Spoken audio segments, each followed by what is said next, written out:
Hi, everybody, and I'm Dr. Anu Mehta. I've done my PhD, and I'm going to be talking today about obesity and overweight and underweight. I've taken my reference from the psychic roots of diseases. Um, so first, let's look at the word obese or overweight. Obese basically in Latin means, and is taken from the word obesus, which means having eaten until fat, wherein the ob actually means away and completely, and esus means to eat. So it's like I'm completely connected with just eating. And weight as a word was influenced by the word weigh, which means to find out how heavy someone or something is. So basically, it's a scale to know whether the person is heavy or he or she is light.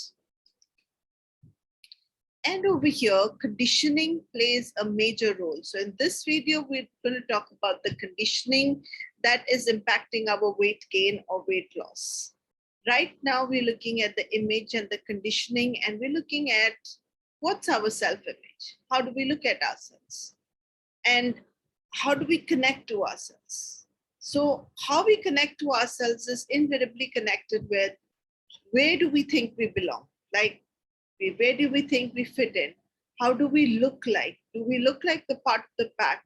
And this whole thing is like a loyalty to the family. I remember somebody telling me, hey, a child was born whose hair was red, and she did not have red hair. Her ancestors did not have red hair. Her husband's child family did not have red hair. And everybody looked at that child and said, oh, that child doesn't fit in. Where is that child coming from? Now, we like to fit in. We like to fit in physically. We like to fit in mentally. We like to fit in psychologically. And this conditioning is so strong, including the way we will eat, dress, talk, certain things which are there are so subconsciously ingrained into us and has become part of our psyche and our physical being. So, like in my family, it's very important that the face looks good, and they have never given so much of importance to the body and how that looks. Now, this is definitely going to impact me in some ways. And to be loyal to my family, at times I have realized that even when if I try to lose weight, which I did at one point and became really thin, everybody looked at me and asked me, hey, you have an image of a housewife. You need to be a good mother. Why are you losing weight? Do you really need to be a model to lose weight? Are you going to work in the movies or something like that? So almost as if condescending behavior that I got for, like people looked at me and said, that's not nice. So it's almost like you want to look and you want to fit into your family. You want to belong to your family. So let's look at one of the conditionings that's very, very common. So as a child, sometimes we experience that when we are fat and big, people come, they'll hold our cheeks and say, so cute, such a sweet baby. So, our mind says, hey, when I was fat and chubby, people wanted to connect to us and they wanted to tell us rosy cheeks, dimpled chin, and oh, how cute you are. But somewhere maybe it's possible that as we grow up, nobody's really coming out telling us, oh, how cute you are, how beautiful you are. And it's almost like in many, many cultures, including mine, it's almost like if you praise someone too much, it's not a good thing to happen. People will not take you seriously. So it could be that there is a lot of conditioning running around one's experience and how they have felt loved and cute by their ancestors as well as their parents when they were fat. And they so become fat unconsciously. Here, I also want to bring up a point that um, when we are children, and I know this for sure with my grandparents because I stayed with my grandparents. when I was a child. And if I ever cried for my mom or I wanted something, my grandfather would often carry me to a bakery which was next to the house. I can still get the smell of that bakery, the smell of the sweet, the smell of the bread. And he would pack biscuits for me of a certain kind. He would pack that bread for me of a certain kind. And that was my grandfather's love for me. Or a specific cake that used to get there, which is a pineapple pastry, but not like it had a specific taste. And I'm looking for that taste.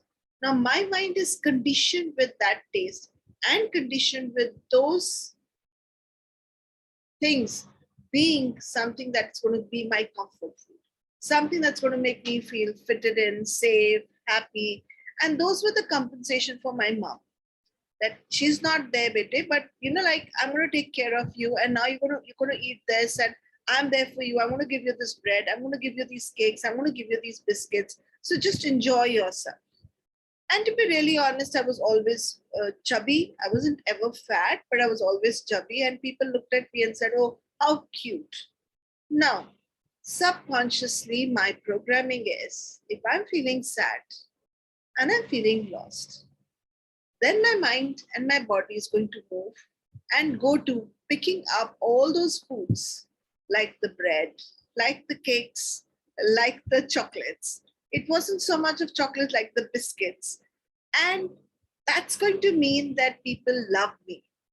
Now, if my association is with all these kinds of food, with high sugar foods, and that is love for me, and if somebody then gives me something that's called a health food, or let's say carrots with a dip to eat, which is a healthy dip, am I going to feel loved, really? And maybe when people looked at me and they said, "Oh, you're so chubby but so cute," that meant at some level huge amount of love. So just wanted to give you this, that sometimes it could be that in the families it runs, that the fat is considered beautiful and skinny is considered ugly. I still remember uh, my even today, like if I go out, and I'd never seen men being very lean. For me, a man who's got like six abs was like not available for me to see in my family. There was absolutely no one who had six abs.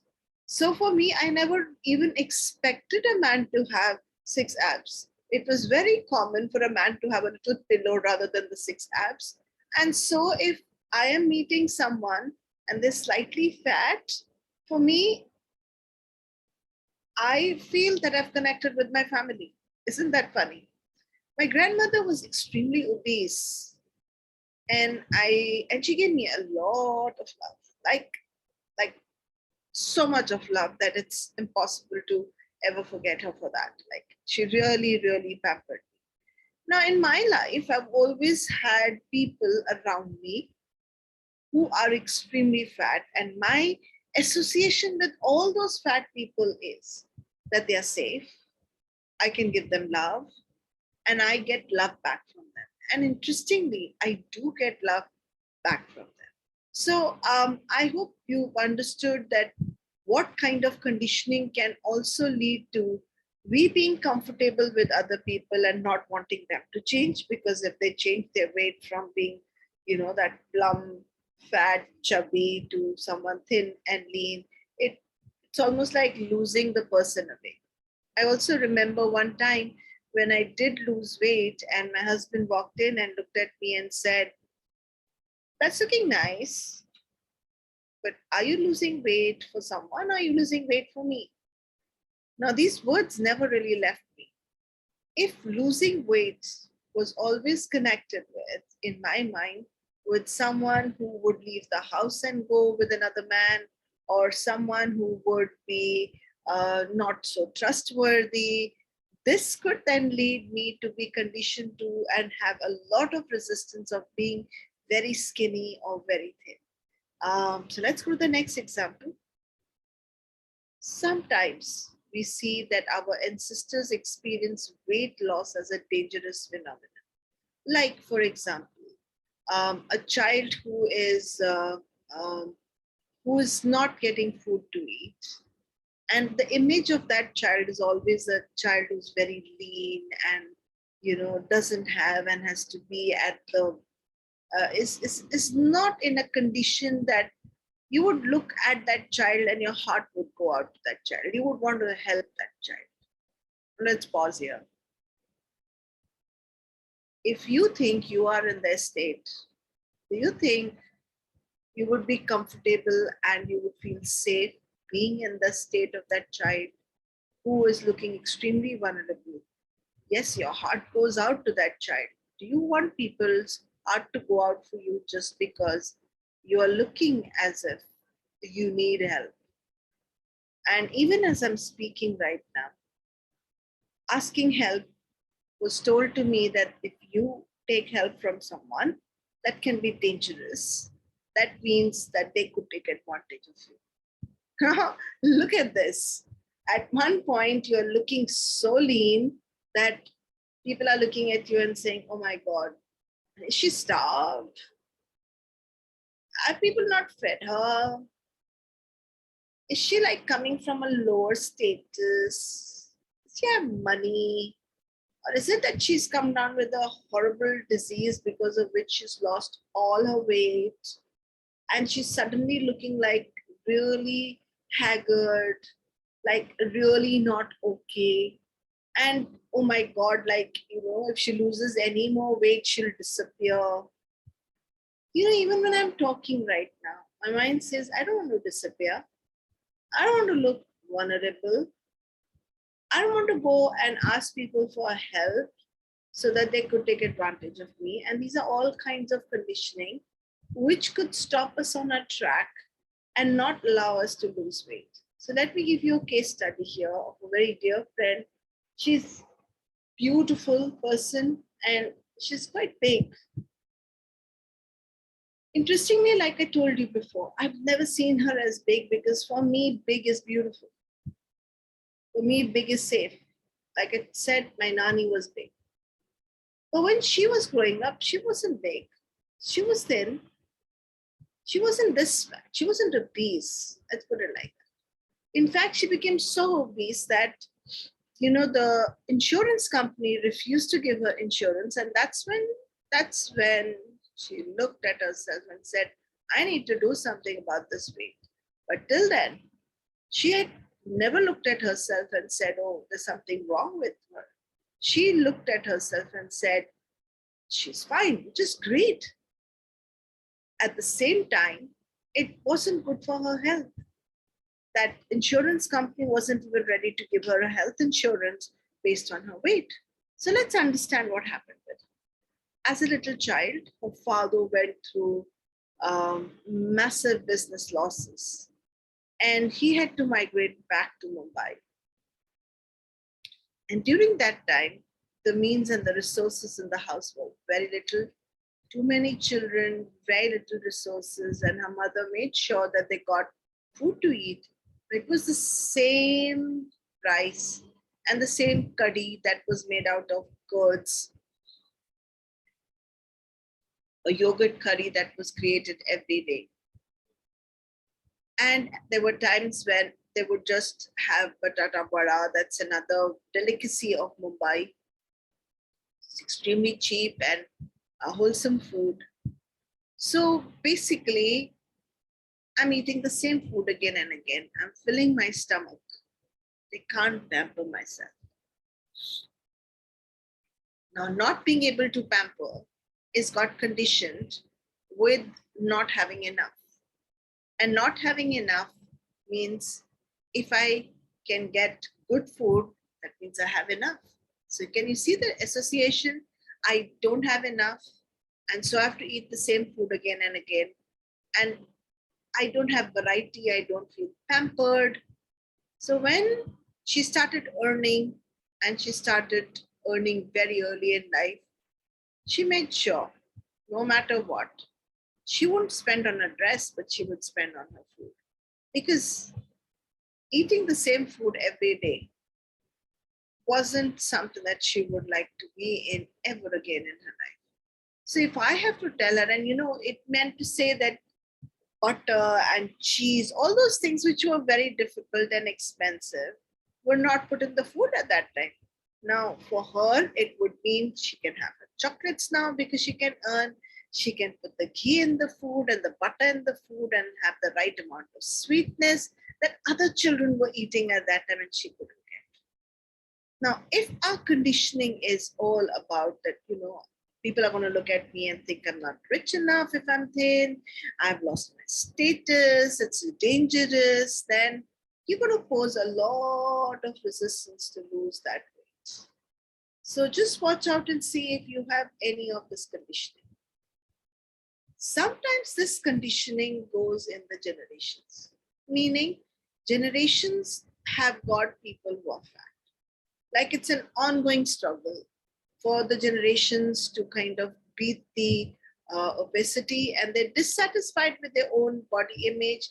Yet at the same time, the family experiences form a database from which they are making their daily decisions.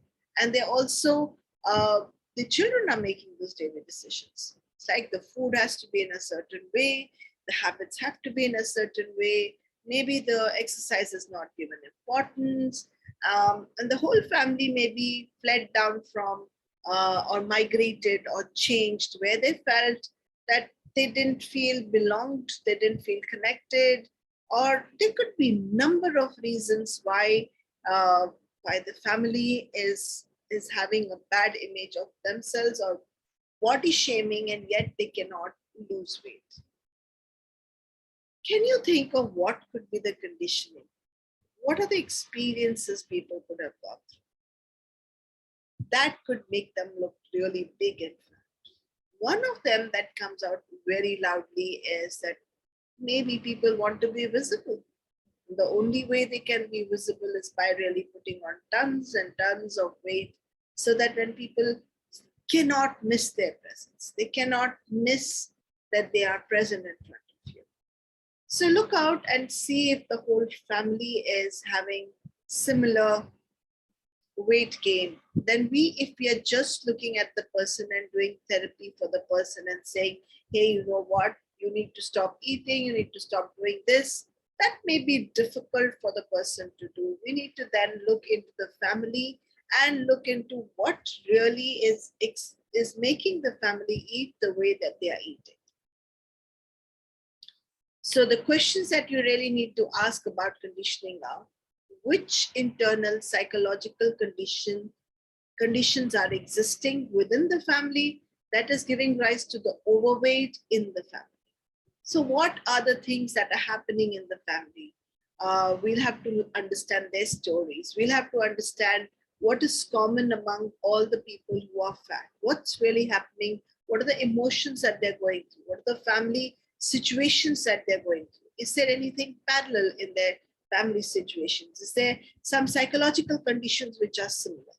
And then relate that to overweight and see what we can do about it. We can also look at why people will react sensitively to their weight, and even if it may not mean anything to others. Sometimes people just look into the mirror and think, oh my God, I'm so fat. That's how they've always looked at themselves. No matter how much they're going to lose weight, they're going to stand and they're constantly looking down at themselves, constantly weighing themselves down. Remember I said about the word weigh? Weighing themselves down. And the minute you weigh yourself down, you're actually increasing the weight of your body.